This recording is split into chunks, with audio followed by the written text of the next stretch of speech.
اسی طرح وہ کسی نے کہا کہ پہلے زمانے میں مسلمانوں کے ہاں چونکہ اسلامی کلچر تھا تو مسلمان داڑیاں رکھتے تھے سارے کے سارے. اب یہ جملہ لوگوں کو بڑا پسند آیا. کسی دانشور نے کہا کہ اسلام داڑھی اسلام میں ہے اور اسلام داڑھی میں نہیں ہے. یوں تو کسی بھی چیز کے بارے میں آپ کہہ سکتے ہیں کہ نماز اسلام میں اور اسلام نماز میں نہیں ہے، اور حج اسلام میں اور اسلام حج میں نہیں ہے. تو یہ لوگوں نے اس کو ایک وہ بنا لیا. اب کہیں پر بھی اس کی اہمیت کی بات ہو کہ یہ مسلمانوں کی شکل و صورت ہے. رسول اللہ صلی اللہ علیہ وسلم نے پسند فرمائی. آپ کو دو مشہور روایت حدیث کی کہ دو قاصد آئے تھے آپ کے پاس اور وہ مسلمان بھی نہیں تھے، اور آپ نے جب ان کو دیکھا تو ان کی بڑی بڑی مونچھیں تھیں اور داڑیاں انہوں نے مونڈی ہوئی تھی. تو آپ نے چہرہ مبارک دوسری طرف کر کے ان سے کہا کہ تمہیں کس نے کہا ہے کہ یہ شکل بناؤ تم لوگ؟ کس نے تمہیں اس شکل کی ترغیب دی ہے جو تم نے بنائی ہے کہ اتنی بڑی بڑی مونچھیں اور داڑھی نہیں؟ تو حالانکہ مسلمان بھی نہیں تھے، کسی اور ملک کے قاصد تھے، ایک بادشاہ نے بھیجے تھے آپ کے پاس پیغام رسانی کے لیے.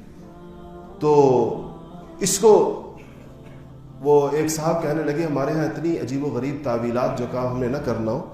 تو کہنے لگے کہ جی داڑھی پرانے زمانے میں اس لیے ہوتی تھی کہ یہ گردن چھپانے کے کام آتی ہے.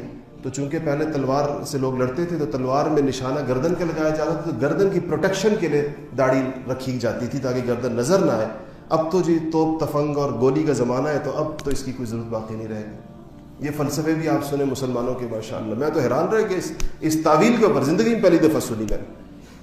تو یہ ہمارا مزاج ہے کہ ہمیں شریعت کے احکامات کے لیے ایسی کوئی چیز، کوئی کہہ دے کہ قربانی اسلام میں نہیں ہے یا فرض واجب نہیں ہے سنت ہے، ہمیں بڑی پسند آ جاتی. کوئی کہہ دے کہ تراویح کی رکعات 20 نہیں ہے کم ہے، ہمیں وہ بات بڑی پسند آئے گی.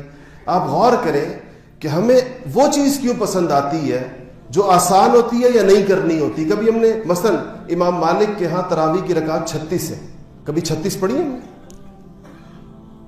یہ اگر ہمیں اتنا شوق ہے مختلف اقوال پہ عمل کرنے کا تو امام مالک کے یہاں 36 ہے، تو کبھی 36 کی بھی تو بات چلائے نا کہ جس طرح 20 نہیں 8 کی کیوں چلاتے ہیں؟ اس لیے کہ کم ہے. پسند ہے کہ 8 کے بعد گھر بھاگنے کا ہر ایک کا دل چاہتا ہے. ابھی کوئی 4 والا قول کہیں سے نکل آیا تو آپ دیکھیں ہمارا اجماع اس کے اوپر ہو جائے گا پوری قوم کا. تو یہ ہمیں سمجھے کہ ایک ہے انسان عمل کتنے پر کرتا ہے اور کتنے پر نہیں کرتا. یہ تو توفیق کی بات ہے، اللہ کی عطا ہے، ہدایت ہے اللہ کی طرف سے. ایک ہے کہ اسلام جیسا آیا ہے ویسا اس کو تسلیم تو کرے. یہ تو اولین درجہ ہے کہ جو دین آسمانوں سے جیسے نازل ہوا ہے اور جو قرآن و سنت میں جیسا موجود ہے، صحابہ کا طرز جس کے اوپر موجود ہے، صحابہ کا اجماع جن چیزوں کے اوپر موجود ہے، اس کے آگے سر تسلیم خم تو کرے، سرنڈر تو کرے کہ دین یہی ہے، میری کوتاہی ہے، مجھ سے نہیں ہو پاتا، میں نہیں کر پاتا، یہ کام مجھ سے نہ ہو سکا، یہ کام. بجائے اس کے کہ ہم یہ رویہ رکھیں، ایسے بندے کو ہدایت ہو جاتی ہے عمر کے کسی نہ کسی مرحلے پر. جو شخص پورے دین کو تسلیم کرتا ہے اور اپنے آپ کو کوتاہ اور خطا کار اور گناہ گار سمجھتا ہے کہ مجھ سے نہیں ہو سکا تو میری کمی ہے، ایسے بندے کو عام طور پر موت سے پہلے ہدایت ہو جاتی ہے. لیکن جو شخص دین کو بدلنے کی کوشش کرتا ہے کہ چونکہ میں عمل نہیں کرتا تو اب کسی طریقے سے میں یہ ثابت کر دوں کہ یہ اللہ تعالیٰ کا مطالبہ ہی نہیں ہے، یہ حضور صلی اللہ علیہ وسلم کی سنت ہی نہیں ہے، تو جو یہ کوشش کرتا ہے یہ گمراہی کا بڑا آخری درجہ ہے. اور ایسے بندے کو عام طور پر ہدایت نہیں ہوتی، کیونکہ ہدایت تو اس کو ہوگی نا جس میں طلب ہوگی. اس کو تو اس چیز کی طلب ہی نہیں رہی، وہ تو کہتا ہے یہ چیز دین میں ہی نہیں ہے، تو طلب کہاں سے آ گئی اس کو.